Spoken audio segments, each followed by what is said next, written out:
I found out that my fiancée was cheating on me with my father. Now she is pregnant, and I'm not sure if the baby is mine.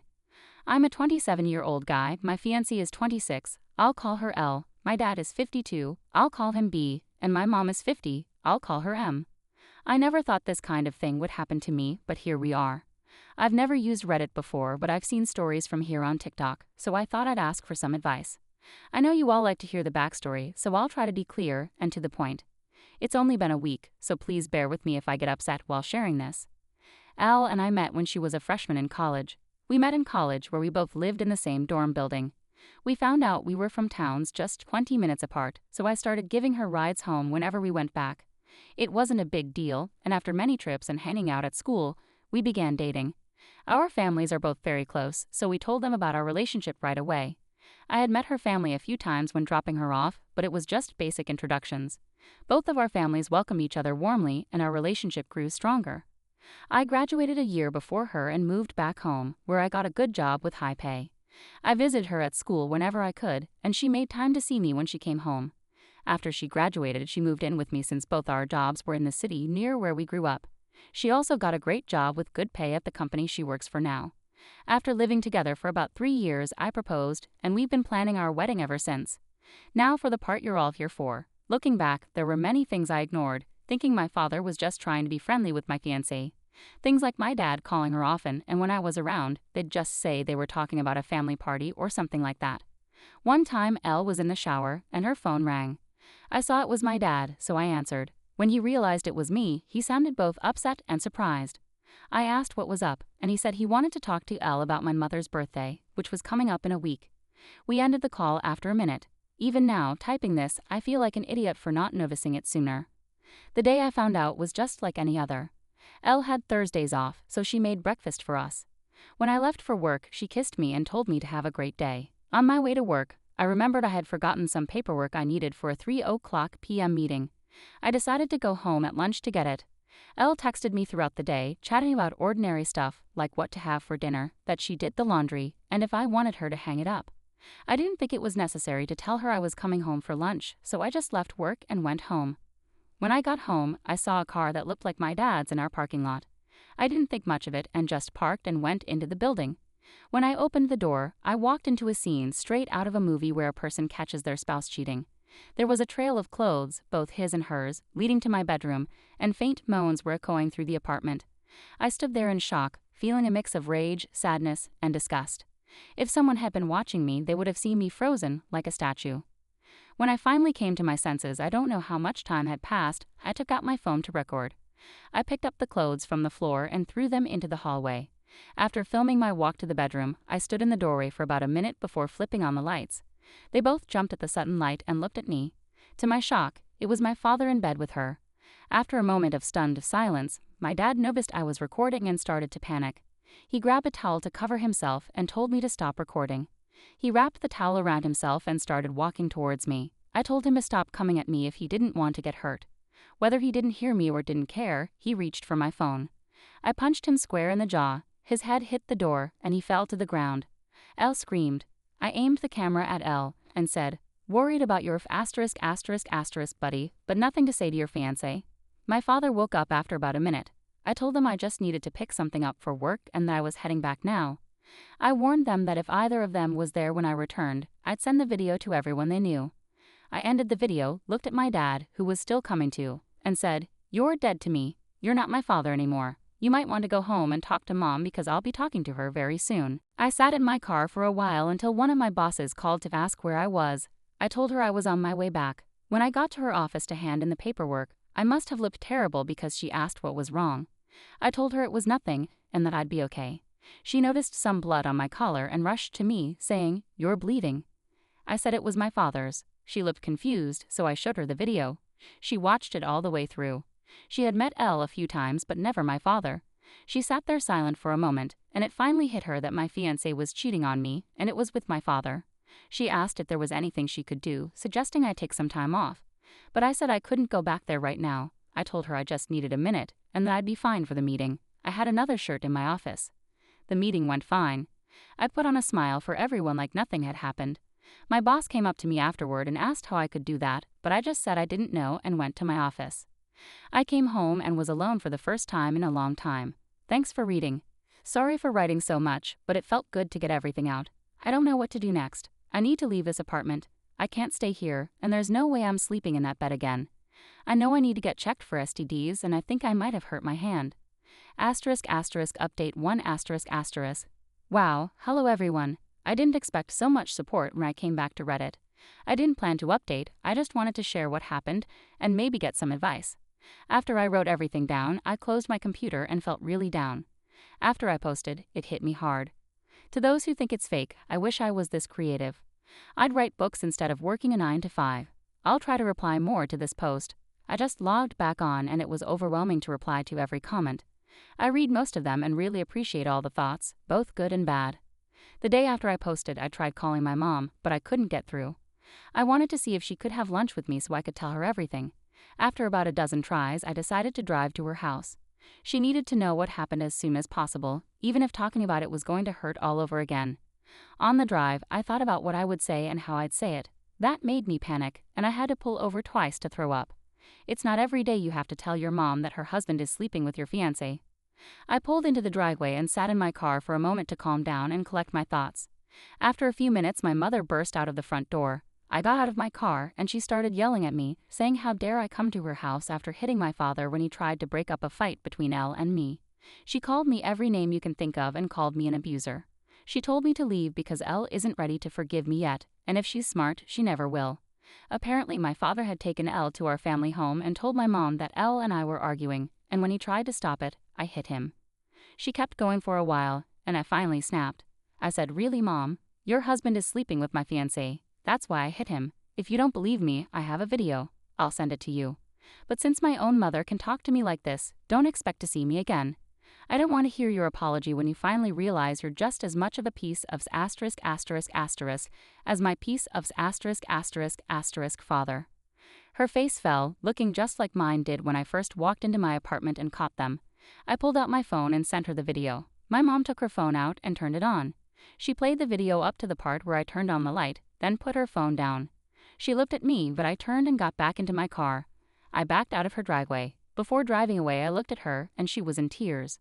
My heart ached for her, but too much was said during that fight for me to go back and forgive her. When I got home, I started clearing out everything related to Elle or my family. I packed all of Elle's things and put them by the front door. Legally, this is her place since her name isn't on the lease, so I can't technically kick her out. She's the type who avoids conflict, so if she comes back, there will be trouble. I boxed up anything related to my parents and put it in storage. Like I said in my first post, we were a close family, but I've never had a problem cutting toxic people out of my life. I texted Elle's parents to let them know I was ending the engagement and that she had been cheating on me. I thanked them for everything they'd done for me. Our relationship was still growing, but they had been kind and supportive, so this added more pain to everything. I asked if they could come pick up all of her stuff. I haven't heard back from them yet, but I hope they come and get her things so Elle has no reason to come back here. Update 2. Hey everyone. Sorry I haven't updated in a while. I wish I could say I'm doing great, but that would be a lie. Everything hits me in waves. I go from feeling numb to boiling with rage. I haven't had a happy moment since I found out. Besides a few friends, I don't really have anyone in real life, especially since my family turned out to be awful. A lot has happened since my last post. It's been about a month, so here's what's been going on. After my last post, I started getting things done that needed attention, like getting tested, finding a therapist, moving, and of course, buying a new bed. I started by calling my doctor's office to get tested and ask for a referral to a therapist. I had my first therapy appointment 2 weeks ago, and we decided to meet once a week. I also got tested last week, but it'll be another week or so until I get the results. Fingers crossed for me. I reached out to a real estate agent friend who sent me a lot of listings. I chose a refurbished cabin on the outskirts of my city. I finished moving 2 days ago. After moving, I called Elle's parents. When they answered, I told them I had moved out and that Elle still hadn't picked up her things. I said the landlord would start showing the apartment in a few days, so they needed to pick up her stuff before the landlord throws it away. That must have gotten them moving because the next day, my former landlord texted me, thanking me for getting the apartment cleared out. No one knows where I live now except the friend who set me up with this place, so I'm safe from Elle or my parents showing up. The only downside to this new place is that I traded a 10-minute walk to work for a 45-minute drive. My phone has been constantly ringing and buzzing with texts and calls from Elle, my parents, and some friends, but I'm not interested in talking to anyone except my therapist. At work, I've been a ghost, just getting my tasks done and leaving. When I do have to talk to someone, I wear a fake smile and act like everything is fine. My boss from my previous post has been checking in on me more, but I don't really share much with her. I just say I appreciate it, but that I'll be okay. Honestly, I don't know if I'll be okay. I get that time heals all wounds, but I feel like that only applies when you're dealing with one problem, not when you lose the 3 people you thought were the closest to you all at once. A big part of me feels like it died, and there's no way to bring it back. The sessions with my therapist are going okay, I guess. I've never done therapy before, so I don't have a point of comparison for what good therapy is. We get along well enough, and she really seems genuine in wanting to help. The first session was just about getting to know each other and talking about what brought me to her. We didn't go into anything too deep, just me sharing what happened in my own words. In the second session, we dug a bit deeper. She asked about my relationship with my parents. I told her that up until now, it was great. We talked often and communicated well whenever something was wrong, and I grew up in a good home. But all that doesn't matter now. She asked why I cut my mother out of my life. I told her she said things to me that I wouldn't say to someone I despised, and that there's no way she can come back from that. At the end of our last session, I gave her the link to my page here so she could read more about how I feel and what's going on in my head. I find it easier to type things out than to speak them, so if you're reading this, hi doc. For now, I'm still miserable. I thought I'd be okay by now, maybe not happy, but at least okay. I know some of it is my fault for not reaching out to my friends. When I think about responding to them, it just feels so tiring. I know they'll want to hang out or come to my new place, but I just don't have the energy to be around anyone. Until I do, I'll keep working, going to my appointments, and sitting on my back deck, sipping some cheap whiskey, trying to enjoy the beautiful view. I haven't hunted since high school, so maybe I'll pick that up again now that I can hunt from my back porch. Thanks for reading this far. Update 3. Hey everyone. Sorry I've been MIA for a while. I'm writing this update to let you all know I'm still here and to fill you in on what's been happening recently. First, I want to apologize to those who've worried about me the past few months. After my last post, I was nowhere near okay, so I pulled back from everything. I isolated myself to heal and cope with what is now my life. I want you to know that every comment and message didn't go unnoticed. I took all of your positive feedback and advice to heart and worked through my problems. To everyone who supported me through this, truly thank you. I can't stress that enough. When I was at my lowest, it was internet strangers who were there for me, so again, thank you all. In my last post, I mentioned getting tested for STDs and trying to restart my life. I'm happy to tell you all that I'm clean and I couldn't be more relieved. I'm fully moved into my new place. When I talked about my new place before, I said it was a refurbished cabin. Well, I might have been a bit generous. It was refurbished almost 25 to 30 years ago, so it was a bit outdated. With all my newfound free time, I decided to actually refurbish it myself. All that's left to do is paint the guest room that I turned into an office. The only things I didn't do myself were the electrical and plumbing because I have no idea how to handle those and have no interest in being shocked or dealing with it __ covered pipe. Doing all this work has been incredibly stress relieving and has really helped me clear my head. I still see my therapist once a week. To everyone who suggested it, you probably saved my life, so thank you. Being able to vent, get my frustrations out, and get the advice I need has been more helpful than anything in my life, past or present. I'm still working at the same company. I've become more open with some of my closer coworkers, thanks to the advice from my therapist. Also, because of her and some of your advice, I've reached out to my friends and have been slowly reintegrating into the group. Now for the update on what's been happening with my family and ex. I decided I was ready to talk to my mother. So a little over a month ago, I unblocked her on my phone and reached out. I called her and she picked up almost immediately. I could tell from her voice that she was panicking. After reassuring her it was me, I suggested we meet and talk. She agreed, and a day later we met at a diner near her house. She was there before I was, and when she saw me, she started quietly sobbing. When I sat down, she apologized over and over, saying she could only believe their word because she never thought they would get together. I told her I appreciated her apology, but the things she said to me were awful and something no mother should ever say to her child. It showed me exactly what she thought of me. She cried harder and promised it wasn't true. She said that when she was told I hit my father for no reason, she was so angry, and when I showed up at the house, she let her anger take over. Not wanting to get into a back and forth with her, I decided to move on. I asked, "Speaking of that P, what have you decided to do with him?" She told me they've been separated. She kicked him out the day after I sent her the video, and she immediately found a lawyer. Then we talked about my ex. She said that when I pulled away, she went back into the house and threw them both out. She was too disgusted to look at them. We talked for about an hour. Before I left, I told her that I was in a very dark place in my life, and because of the things she said to me, I didn't have my mother when I needed her. Because of that, I don't know if I can have her in my life. I told her I'm willing to work on my relationship, but it will be at my own pace. She stopped me before I left and said she had to tell me something important. I sat back down and she said, Ella is pregnant. Ella had apparently come to the house and told my mom. She wasn't sure if the baby was mine or my father's. Elle asked if I had been in touch so she could let me know. Obviously, she hadn't, so my mom just sent her away. That's all for the update. I have a lot on my mind and don't know what to do or how to feel. Thanks for reading. Sorry for going on and on. Now, on to the next story. *** Story 2. My parents passed away when I was 2. Or so I thought. ***. I've been trying to find the right place to share this story, but other subreddits wouldn't let me post because part of the story involves abuse. Someone recommended this sub, so I thought I'd give it a try. This is a long post, and I'm on mobile. Names haven't changed. When I was 22 years old, I learned that I was adopted by my aunt and uncle when I was 2 because my parents died in a car accident. I'll call them Petunia, 47 years old, and Vernon, 50 years old, for privacy. I don't remember anything about the accident or my real parents since I was so young. What I do remember is feeling like the black sheep compared to my older cousins, Dudley, 25, and Sam, 27. They were always allowed to join activities and hang out with friends, while I was only allowed to be at 2 places without them, home and school. There were also times when Petunia was physically abusive to me and even broke my arm once. I'll give Vernon some credit for having a bit of heart. He took me to the hospital that time when no one else would and was somewhat kinder, though still not great. It was a low bar. I moved to the next state over for college. My parents had set up an inheritance for me when I was 19, go Grizz. Now I'm in my 3rd year studying music.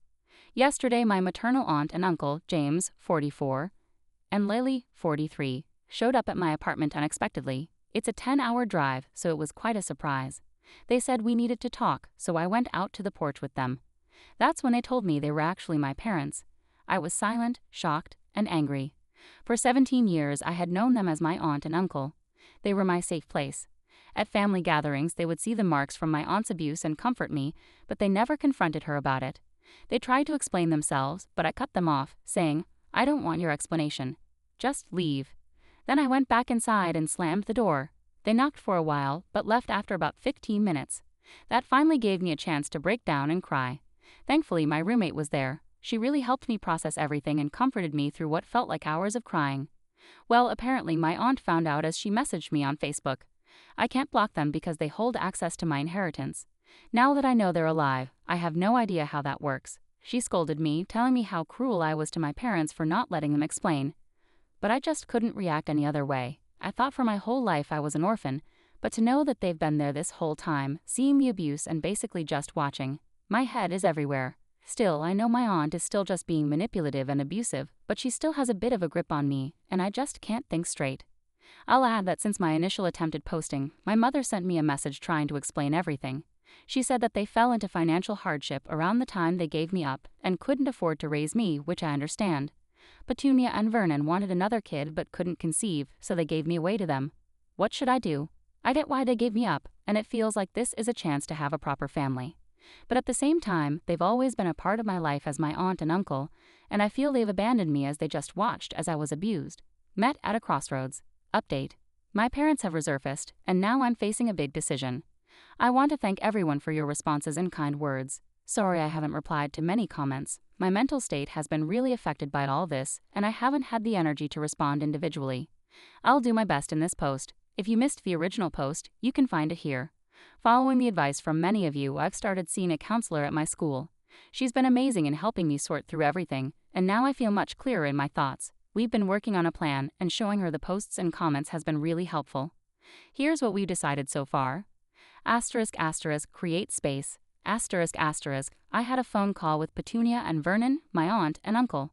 They were upset and a bit harsh, but they mostly agreed to keep our contact limited. I'd also met with Lily and James, my parents, over lunch. They were more understanding and are giving me the space I need to figure things out. Get tested. During lunch, I asked them about doing some DNA tests, and they agreed. That made me feel a bit better. We're planning to get paternity and maternity test kits from LabCorp, as suggested by some friends who are law and medical students. Figure out the inheritance. I didn't want to talk about the inheritance with Lily and James until we have the DNA tests back. I still don't know how it all works. They mentioned giving me up because of financial difficulties. If that's true, I'm curious about where the money came from. My grandfather, who was quite wealthy, could be involved. My theory is either my parents redirected some of their inheritance to me in a trust fund, or my inheritance is directly from Grandpa, and they might be claiming it. These are just my thoughts for now. Figure out why. If the DNA tests confirm they are my parents, I need answers. They said they faced financial struggles, but if they've recovered, why didn't they come back? Why create a story about their death and claim to be my aunt and uncle? Why did they let my abuse happen without intervening? Why are they coming back now? Even though they've been supportive so far, I'm not sure I can forgive them for abandoning me and ignoring the abuse. Disconnect. Whether or not Lily and James are my parents, I plan to cut ties with Petunia and Vernon. Next time I visit, I'll collect all my legal documents and personal items from their house, everything that's legally and morally mine. I want to make sure they can't use me to control or manipulate me anymore. Someone described it as having a carrot in front of me to keep me close to the stick, and I think that metaphor fits well. This update might not be very detailed or necessary, but it's been about a week since my original post, and I thought some of you might want to know. Thanks again for all the support and advice. If anyone has more suggestions or thoughts, I'd love to hear them. Final update. My parents have returned. Hi again. It's been a while, and I thought those who read my original post would want an update. For anyone who missed the earlier posts, you can check my profile, but here's a quick summary of what's happened, along with the people involved. I'm a 22-year-old male. Petunia, 47, and Vernon, 50, are my aunt and uncle who raised me after my parents died in a car accident when I was 2. Lily, 43, and James, 44, are my maternal aunt and uncle. Recently, they showed up at my college, a few states away, and revealed they are actually my parents, who were believed to have died in that accident. I've changed their names for privacy. Update. The past month has been extremely tough, filled with a lot of yelling, crying, and stress. I was diagnosed with depression and PTSD, mainly because of everything that's happened. However, I want to thank you all for your love, advice, and the support from therapy. It's really helped me. To keep this clear and manageable, I'll break it down into sections: DNA test, inheritance, and so on. DNA test, About a week after my last update, I got the results from the DNA test with Lily and James. They are indeed my parents. They agreed to the tests quickly, which wasn't surprising, but it still hit me hard. I didn't know whether to feel happy that my parents are alive or angry that they almost abandoned me, knowing how much Petunia and Vernon had put me through. I've been talking about this with my therapist. Inheritance, I quickly moved on to looking into my inheritance. As many of you guessed, it was indeed my grandfather's inheritance, which confirmed that my aunt and uncle were lying. With this knowledge, I started working to get control of it myself, instead of letting my aunt/parents manage it for me. I asked my parents why they never took me back after they got financially stable, as they had said that was the reason they gave me up. They told me that their financial situation improved because of the inheritance from my grandfather. Since he passed away when I was around 8, they didn't want to uproot me from my home. I believe there were other options they could have considered, but I'm willing to accept this explanation for now. Therapy, I decided that I can't forgive my parents for watching everything from the sidelines. They visited Petunia and Vernon's house, and I'm sure they saw the abuse I endured more than once. I'm not ready to forgive them, and I don't think I will be for a long time. Future plans, I'm planning for this to be my last update. I might post more in the future, but I mainly want to share the end of the toughest part of my life. I would also appreciate some new advice. I now have full control of my inheritance, which was always intended to be my college fund and will keep me financially secure for a while.